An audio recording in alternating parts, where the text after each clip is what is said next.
बिस्मिल्लाहिर्रहमानिर्रहीम। अस्सलाम वालेकुम क्लास 8। उम्मीद करते हैं आप सब खैरियत से होंगे। आज हम कहते हैं एक्सरसाइज 2.3 को। इसके बाद हम फर्स्ट 4 क्वेश्चंस को सॉल्व करते हैं। तो एक्सरसाइज का फर्स्ट क्वेश्चन है हमारे पास, which of the following sequence are geometric, if the sequence is geometric then find the common ratio. वो कहते हैं कि हमने फाइंड करना है कि ये सीक्वेंस ज्योमेट्रिक है कि नहीं। अगर सीक्वेंस ज्योमेट्रिक है तो हमने उसकी कॉमन रेशियो फाइंड करनी है। एक्सरसाइज 2.2 में हमने अर्थमेटिक सीक्वेंस फाइंड की थी, इसमें हमने ज्योमेट्रिक सीक्वेंस फाइंड करनी है। अर्थमेटिक सीक्वेंस में हमारे पास होता था कि हमारे पास जो टू कंसेक्यूटिव टर्म्स होती थी उनमें से ऐड या सब्ट्रैक्ट करने से हमारे पास नेक्स्ट टर्म आती थी, लेकिन ज्योमेट्रिक सीक्वेंस में हमने इसके साथ किस नंबर को मल्टीप्लाई या डिवाइड करना है तो वो हमारे पास नेक्स्ट टर्म आनी चाहिए। तो देखते हैं, हमारा क्वेश्चन है 1 2 3 4 अप टू सो ऑन। इसको चेक करते हैं। 1 के साथ अगर हम 2 को मल्टीप्लाई करें तो हमारे पास नेक्स्ट टर्म में 2 आ जाती है। नेक्स्ट है कि 2 3, तो 2 के साथ जिस नंबर को पहली वैल्यू के साथ मल्टीप्लाई करना है उसी को नेक्स्ट मल्टीप्लाई करते जाना। एक ही नंबर को सब के साथ मल्टीप्लाई करना है। 1 के साथ 2 को मल्टीप्लाई किया तो हमारे पास 2 आ गया। नेक्स्ट हमने 2 के साथ 2 को ही मल्टीप्लाई करना है। 2 के साथ 2 को मल्टीप्लाई करें तो हमारे पास 4 आता है, लेकिन हमारे पास जो थर्ड टर्म है वो 3 है। ये हमारे पास ज्योमेट्रिक का सीक्वेंस नहीं है। एक ही नंबर के साथ सब टर्म को मल्टीप्लाई करना है तो हमारे पास नेक्स्ट टर्म आती जाएगी, तो वो हमारे पास ज्योमेट्रिक सीक्वेंस होंगी। अदरवाइज हमारे पास वो सीक्वेंस ज्योमेट्रिक सीक्वेंस नहीं होगा। इसको सिंपली लिख देते हैं, no it's not geometric sequence.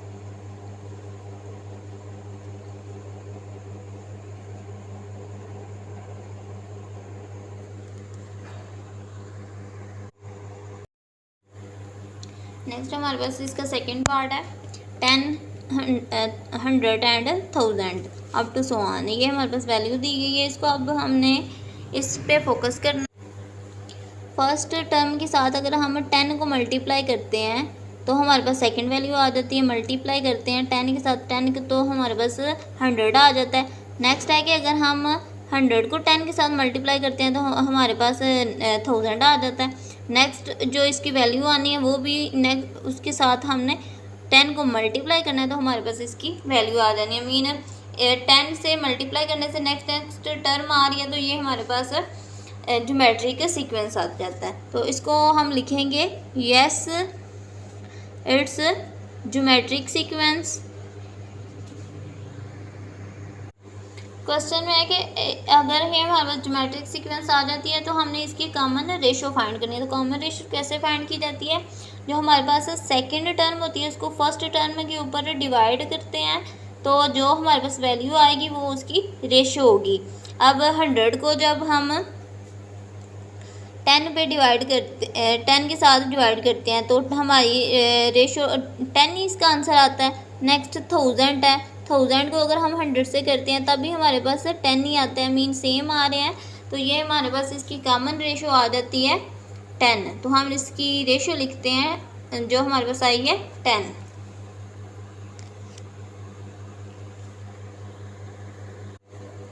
Next हमारे पास इसका थर्ड पार्ट है। थर्ड पार्ट में हमारे पास वैल्यूज हैं 2 4 8 अप टू सो ऑन। तो हम देखते हैं कि इसको किस टर्म के साथ मल्टीप्लाई करना पड़ेगा। फर्स्ट टर्म को फर्स्ट टर्म से हमने सेकंड टर्म को लाना है तो फर्स्ट टर्म के साथ अगर हम 2 को मल्टीप्लाई करते हैं तो हमारे पास सेकंड टर्म आ जाती है 4।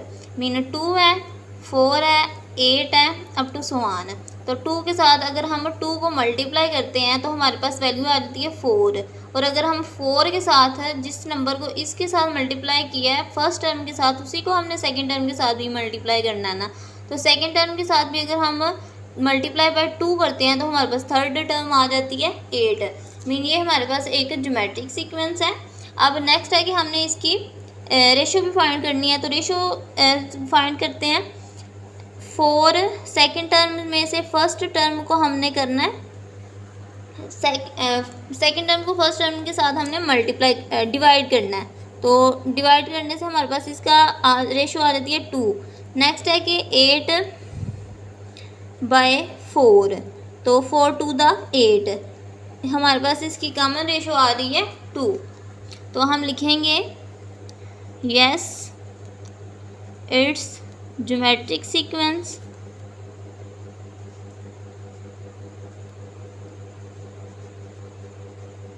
और रेशो इसकी हमारे पास आ जाती है 2।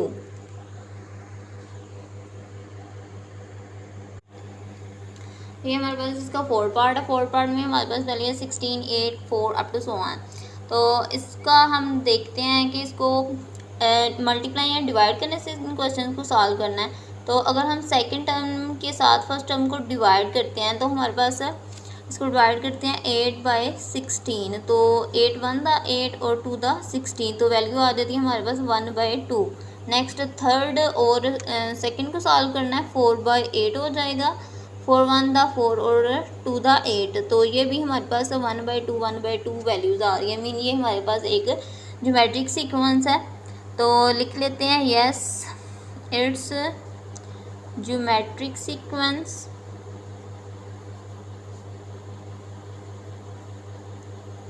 नेक्स्ट है कि इसकी हमने रेशो फाइंड करनी है। तो जब हमने 4/8 किया तो तब भी हमारे पास वैल्यू आ रही है 1/2 और 8/16 किया तो वैल्यू 1/2, तो इसकी रेशो हमारे पास इनको डिवाइड करने से जो वैल्यू होती है वही इनकी रेशो होती है। तो डिवाइड करने से हमारे पास वैल्यू आ जाती है 1/2, तो सो इसकी रेशो हमारे पास आ जाती है 1/2। नेक्स्ट हमारे पास इसका 5th पार्ट है। 5th पार्ट में हमारे पास 6, 18, 24 up to so on values दी गई हैं। अब देखेंगे फर्स्ट टर्म है, इसके साथ इसको मल्टीप्लाई करने से नेक्स्ट टर्म आनी चाहिए। तो 6 के साथ अगर हम 3 को मल्टीप्लाई करते हैं तो हमारे पास वैल्यू आ जाती है 18। नेक्स्ट है कि जिस टर्म के साथ हमने फर्स्ट टर्म को मल्टीप्लाई करना है उसी को नेक्स्ट भी मल्टीप्लाई करते जाना है ना। तो फर्स्ट टर्म को हमने 3 से मल्टीप्लाई किया तो हमारे पास वैल्यू आ जाती है 18। नेक्स्ट अगर हम 18 को 3 से मल्टीप्लाई करें तो हमारे पास वैल्यू 54 आती है, 24 नहीं आता। मीन सेम नंबर के साथ मल्टीप्लाई करने से ये हमारे पास क्वेश्चन सॉल्व नहीं होता, इसलिए ये हमारे पास ज्योमेट्रिक सीक्वेंस नहीं है। तो इसको लिख देते हैं no it's not geometric sequence.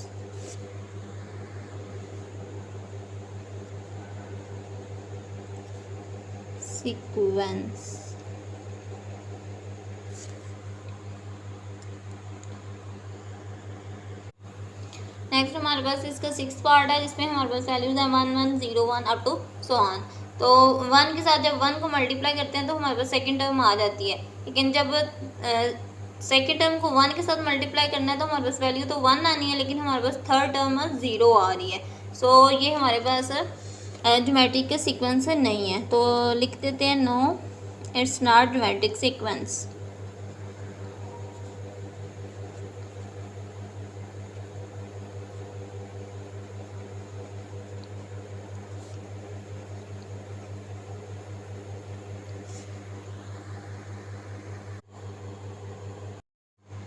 Second question है हमारे पास find the general term of the following geometric sequence. हमने इन सीक्वेंस के जनरल टर्म फाइंड करनी है। तो जनरल टर्म क्या होती है, कैसे फाइंड करी जाती है कि हमारे पास जो क्वेश्चन दिया गया है हमारे पास एक जनरल फार्मूला है। तो जनरल फार्मूला है हमारे पास an जो a1 और n-1 के इक्वल होता है। तो ये एक फार्मूला है, इसके अंदर हमने जस्ट इन वैल्यूज़ को पुट कर देना तो वो हमारे पास इसकी जनरल टर्म आ जाती है। तो इसमें हमारे पास हमें a1 का पता होना चाहिए, इसकी r उसकी रेशो को पता होना चाहिए। तो a1 इसमें क्या है, हमारे पास जो फर्स्ट टर्म होती है वो हमारे पास होता है a1। तो a1 है हमारे पास 1। नेक्स्ट हमने इसकी रेशो बतानी है, तो इसकी रेशो है हमारे पास 4 को जब हम 1 पे डिवाइड करेंगे तो हमारे पास वैल्यू आएगी 4। नेक्स्ट 16 को अगर 4 पे डिवाइड करते हैं तब भी हमारे पास वैल्यू आती है 4। 64 को 16 पे डिवाइड करते हैं तब भी हमारे पास उसकी जो आंसर आता है वो 4 आता है। मीन इन सब की जो रेशो है वो हमारे पास 4 आ रही है, तो इसकी रेशो हम लिखते हैं 4। अब इसका हमारे पास a1 और इसकी रेशो आ गया, इसको हमने जस्ट फार्मूले में पुट कर देना।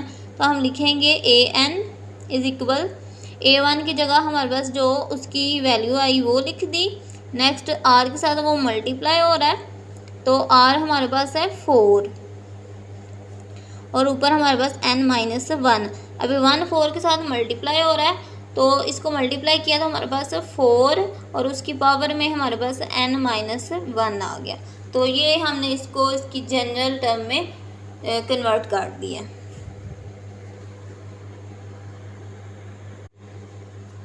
नेक्स्ट हमारे पास क्वेश्चन का सेकंड पार्ट है। इसके भी हम सबसे पहले a1 फाइंड करते हैं, तो वो है हमारे पास 6।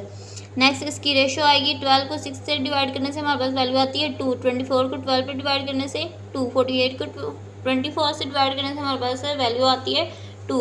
इनके आंसर 2 2 आते हैं, तो हमारे पास इसकी रेशो आ गई है 2। इसको जस्ट हमने फार्मूले में पुट करना है।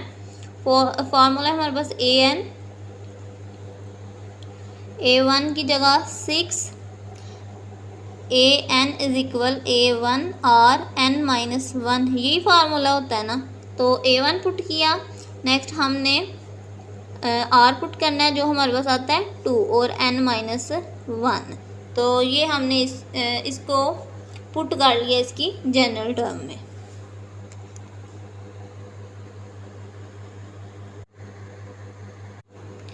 नेक्स्ट हमारे पास थर्ड पार्ट है। थर्ड पार्ट में भी सिंपली हम a1 फाइंड करते हैं, फर्स्ट टर्म लिखनी है जो है हमारे पास 15 है। नेक्स्ट हमने इसकी रेशो फाइंड करनी है, तो सेकंड टर्म को फर्स्ट से डिवाइड किया तो वैल्यू आती है 3।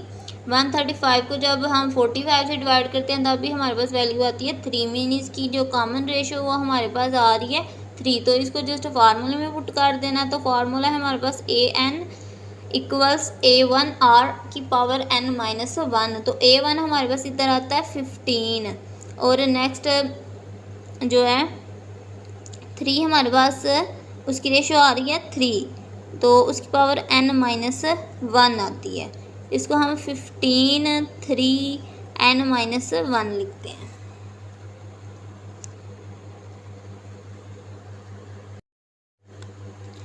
क्वेश्चन का फोर्थ पार्ट है हमारे पास 200 150 25। तो इसमें a1 हमारे पास आ जाता है 200। नेक्स्ट इसकी जो रेशियो है वो कैसे फाइंड करना है, सेकंड टर्म को फर्स्ट टर्म में हमने डिवाइड करना है। तो सेकंड टर्म को डिवाइड करते हैं तो हमारे पास ये आती है 1/2। और अगर हम थर्ड को सेकंड पे डिवाइड करते हैं तब भी हमारे पास वैल्यू आती है 1/2। तो इसकी कॉमन रेशियो हमारे पास आ रही है 1/2। तो इसको सिंपली हमने क्वेश्चन में पुट कर देना है, फार्मूले में पुट कर देना है an is equal 200 next r n-1। तो ये हमने इसको, ये हमारे पास a1 है, ये r है और ये उसकी पावर है n-1 आती है। तो ये सिंपली हमने इन क्वेश्चंस को इनकी जनरल टर्म में पुट कर दिया। एक्सरसाइज का थर्ड क्वेश्चन है हमारे पास, find the first 4 term of the geometric sequence where the general term is given. कहते हैं कि हमारे पास जनरल टर्म दी गई है और हमने इसकी फर्स्ट 4 टर्म बतानी है ज्योमेट्रिक सीक्वेंस की। तो हमारे पास टर्म जो क्वेश्चन जो है ऑलरेडी जनरल टर्म में है, तो इसको सिंपली हमने n की जगह पे डिफरेंट वैल्यूज़ को पुट करके इनकी टर्म्स को फाइंड कर लेना है। हमारे पास क्वेश्चन है गिवन दैट an 3.2 n-1, ये जनरल फार्मूला ये हमारे पास। इधर हम डिफरेंट वैल्यूज़ को पुट करते हैं n की जगह। तो फर्स्ट ऑफ ऑल हम पुट करते हैं put n is equal to 1। जब हमने n की जगह पे 1 पुट किया तो हमारे पास क्वेश्चन आ जाएगा a की 1 हो जाएगी और 3.2 और क्वेश्चन में जिधर जिधर n उधर उधर हमने 1 पुट कर देना है, 1 - 1। अभी 3.2 और 1 - 1, इसकी 1 में से 1 माइनस किया तो इसकी पावर आ गई हमारे पास 0। तो 2 की पावर 0 होगी तो ये हमारे पास ये टर्म जो है ये 0 हो जाती है। तो इसका आंसर हमारे पास आ जाता है 3।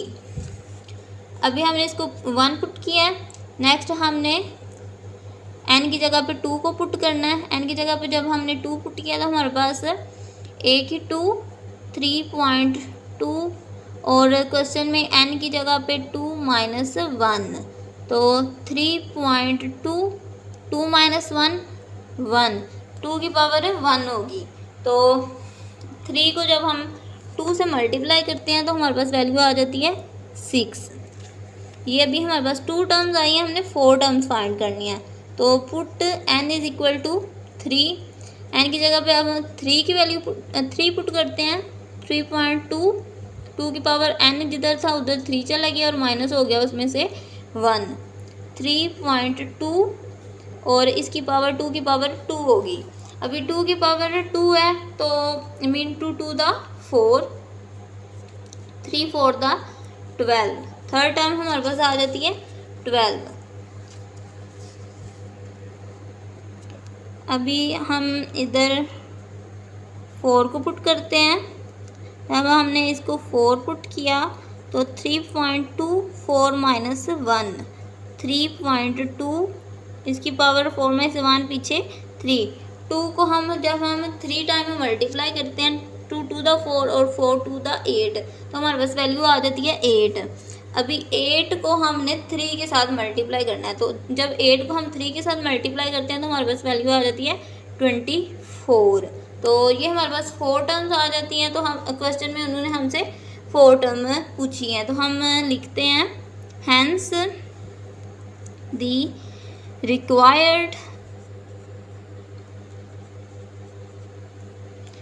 geometric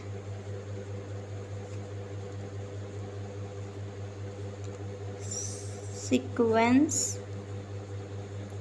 is 3, 6, 12 and 24। उन्होंने हमारे से 4 टर्म्स पूछी गई थी और हमने 4 टर्म्स फाइंड कर ली हैं। ये हमारे उस क्वेश्चन का सेकंड पार्ट है जो हमारे पास दिया गया है जनरल टर्म में। इसके हमने 4 टर्म्स फाइंड करनी है ज्योमेट्रिक सीक्वेंस की। तो n की जगह पे हम डिफरेंट वैल्यूज़ को पुट करके उसकी टर्म्स को फाइंड कर लेते हैं। तो सबसे पहले हम n की जगह पे 1 को पुट करते हैं। जब हमने n की जगह पे 1 को पुट किया तो a 1 हो गया और 4.2 क्वेश्चन में जिधर जिधर n उधर उधर हमने 1 पुट किया, 1 माइनस 1 तो 4.2 और इसकी पावर हो गई 0, मीन ये हमारे पास 0 हो गया। तो इसका आंसर हमारे पास पीछे 4। नेक्स्ट है कि n की जगह पे हम 2 को पुट करते हैं, a की 2 हो गई, 4.2 मल्टीप्लाई हो रहा है उसके साथ और 2 माइनस 1, 4, 2 की पावर 1, 4 2 1 द 2 और 4 2 द 8 तो इसकी वैल्यू आ जाती है हमारे पास 8। नेक्स्ट है कि इसकी जगह पे 3 को पुट करना है, a की 3 आ जाती है, 4.2 n की जगह पे 3 माइनस 1, 3 माइनस 1 2 की पावर 2 हो गई, 2 2 द 4। अभी हमारे पास 4 है तो 4 को जब हम 4 के साथ मल्टीप्लाई करते हैं पीछे हमारे पास वैल्यू आ जाती है 16। नेक्स्ट है कि put n is equal to 4 terms find करनी है। तो n को हमने पुट करते जाना है जब तक हमारे पास 4 टर्म्स नहीं आती।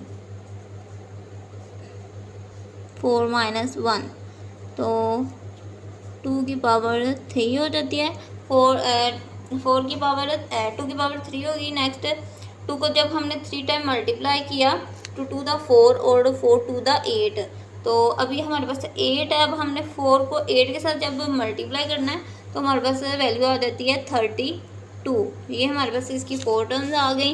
नेक्स्ट लिखते हैं hence the required geometric sequence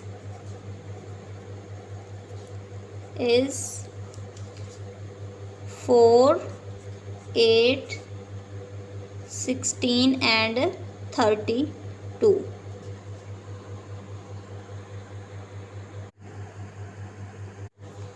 third question है हमारे पास an 25 के साथ मल्टीप्लाई हो रहा है -1/2 और n -1।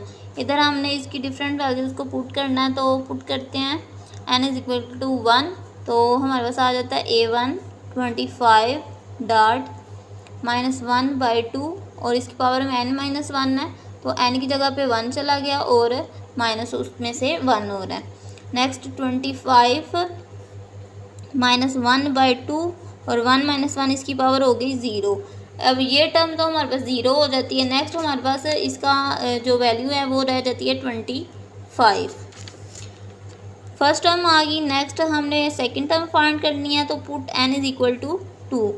Put n is equal to 2, तो a की पावर a भी 2 हो गया हमारे पास 25 और minus 1/2 n minus 1 2 minus 1 25 minus 1/2 2 minus 1 इसकी पावर 1 है, तो 25 इस टर्म के साथ मल्टीप्लाई हो रहा है, तो ये हमारे पास आ जाती है -25/2। सेकेंड टर्म आ गई। नेक्स्ट हमने इसकी थर्ड टर्म फाइंड करनी है। Put n is equal to 3।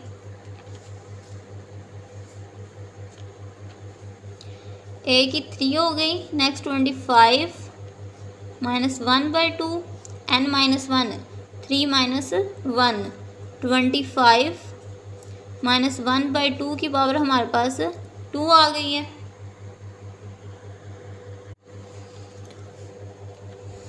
One की पावर भी 2 और 2 की पावर भी हमारे पास 2। 1 को जब हम 2 टाइम में मल्टीप्लाई करेंगे तो हमारे पास वैल्यू आ जाती है 1, लेकिन इसके साथ जो साइन है वो साइन आपस में मल्टीप्लाई होने के साथ साइन कैंसिल हो गया, और 2 को जब 2 टाइम मल्टीप्लाई किया तो हमारे पास आ गया 4। 25 को इस टर्म के साथ मल्टीप्लाई किया तो हमारे पास वैल्यू आ जाती 25/4।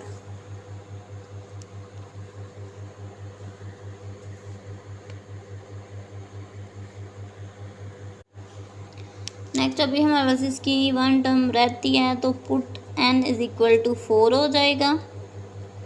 25 1/2 माइनस 1/2 है 4 माइनस 1, तो 25 माइनस 1/2 की पावर हो जाती है 3। तो 1 को जब हम 3 टाइम करेंगे तो 1 नहीं आएगा, और माइनस की भी इधर हमारे पास है माइनस माइनस प्लस और अगेन माइनस, तो फिर हमारे पास माइनस ही आ जाता है। अभी 2 है तो 2 को जब 3 टाइम किया 2 2 द 4 और 4 2 द 8, तो हमारे पास वैल्यू आ जाती है 8। तो ये हमारे पास आ जाता है 25/8 इसके साथ सब्ट्रैक्ट का साइन। तो इसकी जो 4 टर्म है वो हमारे पास आ जाती हैं 25 माइनस 25/2।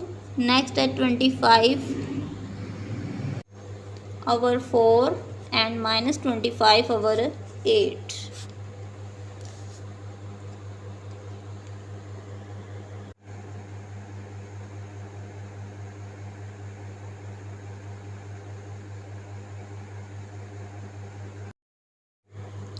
नेक्स्ट क्वेश्चन का 4 वाला पार्ट है।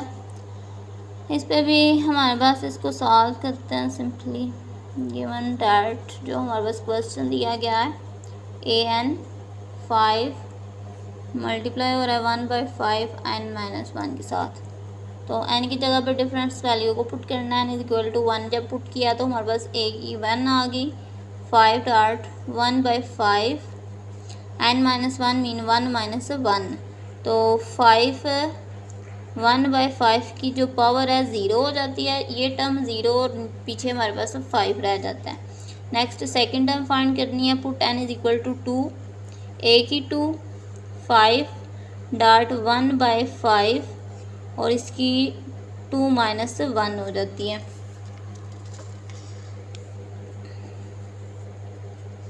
5 1/5 2 में से 1 को सब्ट्रैक्ट किया, पीछे हमारे पास 1। अभी ये हमारे पास 1/5 है, तो 5 ने इस टर्म के साथ होना है मल्टीप्लाई, 5/5 हो जाएगा। 5 5 से कैंसिल और वैल्यू 1 आ गई हमारे पास। नेक्स्ट है कि put n is equal to 3।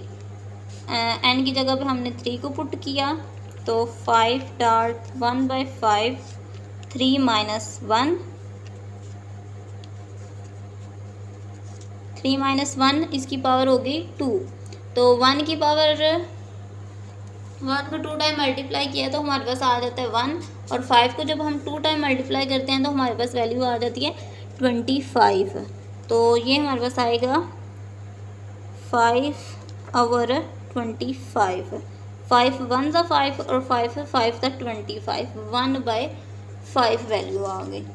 n पे 3 को पुट करने से नेक्स्ट n पे हमने 4 को पुट करना है। जब हमने n की जगह पे 4 पुट किया, 5 1/5 n - 1 4 - 1, तो इसकी वैल्यू हमारे पास आ जाती है 5 1/5 और इसकी पावर है 3। अभी 1 को 3 टाइम मल्टीप्लाई करने से हमारे पास वैल्यू आएगी 1 की 1 नहीं आएगी, और 5 को 3 टाइम मल्टीप्लाई करने से 5 5 था 25, और 25 को जब 5 से मल्टीप्लाई करते हैं तो हमारे पास वैल्यू आ जाती है 125। तो ये टर्म इस टर्म के साथ मल्टीप्लाई हो रही है, इसको जब हमने मल्टीप्लाई किया है तो आ जाती है 5/125। तो 5 1 था 5 और 5 25 था 125। तो ये हमारे पास इसकी आ गई है 4th टर्म। क्वेश्चन में हमने 4 टर्म बतानी थी, तो हम लास्ट पे लिखते हैं hence the required terms.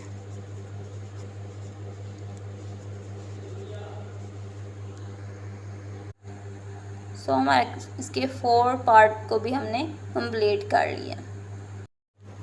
Exercise का 4 क्वेश्चन है हमारे पास, find the indicated term of the geometric sequence. हमने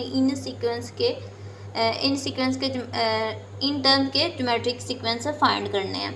थर्ड क्वेश्चन की तरह के उधर हमने 4 टर्म्स फाइंड करनी थी, लेकिन इधर उन्होंने हमारे पास उनकी टर्म्स गिवन है, तो जस्ट हमने इस टर्म को ही फाइंड करना है।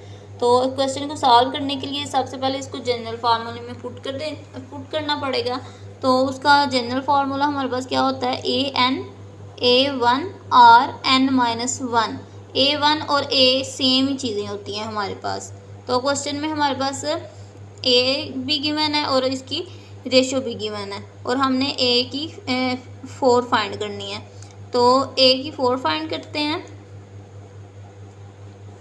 ये हमारे पास इसका फार्मूला आ गया। नेक्स्ट हमने A4 फाइंड करना, तो पुट n = 4, A की 4 हो गई। नेक्स्ट A1 हमारे पास है 20 और इसकी रेशो हमारे पास दी गई है 10। अभी क्वेश्चन में n की जगह पे भी 4 चला गया और 1, 21 सब्ट्रैक्ट किया जाए तो हमारे पास पीछे रह जाता है 3। 10 को हम 3 टाइम में मल्टीप्लाई करना है। हमने 10 को 3 टाइम में इट सेल्फ मल्टीप्लाई करते हैं। 10 को 10 से मल्टीप्लाई किया, हमारे पास 100 आ गया। नेक्स्ट जब उसको अगेन 10 के साथ मल्टीप्लाई किया तो हमारे पास वैल्यू आ जाती है 1000। तो 1000 को जब हम 20 के साथ मल्टीप्लाई करते हैं तो हमारी वैल्यू आ जाएगी 20,000। सेकंड क्वेश्चन है हमारे पास A3 R3 और A की 7 टर्म जो हमने 7 टर्म मीन हमने फाइंड करनी है। तो इसका फार्मूला है A1 और n-1। ये फार्मूले में जस्ट वैल्यूज़ को पुट करना है। तो हमने इसकी 7 टर्म्स फाइंड करनी है, तो हमें पुट n = 7 करना पड़ेगा। जब हमने इसको पुट किया इस क्वेश्चन में, तो हमारे पास n की जगह पे 7 रिप्लेस हो गया। नेक्स्ट A1 पे उसकी वैल्यू 3 आ रही है और इसकी रेशो भी हमारे पास 3 आ रही है। नेक्स्ट n की जगह पे n की वैल्यू 7 को रिप्लेस किया 1, 3 7 - 1 मीन 3 की पावर इधर हमारे पास आ रही है 6। 3 को हमने 6 टाइम मल्टीप्लाई करना है। तो जब हम 3 को 6 टाइम मल्टीप्लाई करते हैं तो हमारे पास वैल्यू आ जाती है 729। अब 729 को हमने 3 के साथ मल्टीप्लाई करना है। तो इसको जब हम 3 के साथ मल्टीप्लाई करते हैं तो हमारे पास वैल्यू आ जाती है 2187। इसका थर्ड पार्ट है हमारे पास हमारे पास 512 है, रेशो उसकी 1/2 है और हमें इसका A5 फाइंड करना है। तो पुट करेंगे, पुट n = 5 हो जाएगा। जब 5 पुट किया तो हमारे पास A5 हो गया। नेक्स्ट उसकी जो फार्मूला, ये फार्मूला होता है ना हमारे पास A1 और n-1, इस फार्मूले में हमने इन वैल्यूज़ को पुट करना है।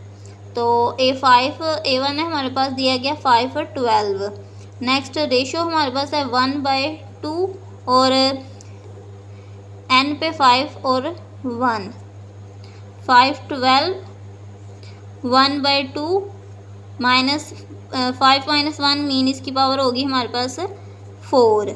512 1 को जब हम 4 टाइम मल्टीप्लाई करते हैं हमारे पास वैल्यू आती है 1 और नीचे इसके 2 है तो 2 को जब हम 4 टाइम मल्टीप्लाई करते हैं 2 2 द 4 4 2 द 8 और 8 2 द 16 तो हमारे पास वैल्यू आ जाती है 16। ये हमारे पास आता है 5 12 और 16 तो 16 30 को 32 से मल्टीप्लाई करें तो हमारे पास आता है 5 और 12 तो इसकी कटिंग करने से हमारे पास आ जाता है 32।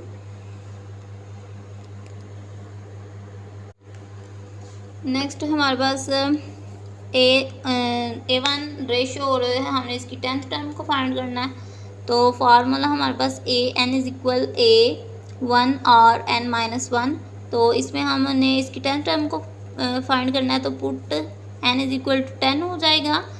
क्वेश्चन में जिधर जिधर N है उस जगह पे हमने 10 को रिप्लेस कर देना है। A1 हमारे पास 7 दिया गया है, रेशो हमारे पास इसकी 2 दी गई है और N-1 मीन 10-1 हो जाएगा 7 और 10-1 तो 2 की पावर हमारे पास 9 आ जाती है। अभी हमने 2 को 9 टाइम जब मल्टीप्लाई करना है तो हमारे पास इसकी वैल्यू इसको 2 को 9 टाइम मल्टीप्लाई करने से हमारे पास वैल्यू आ जाती है 512।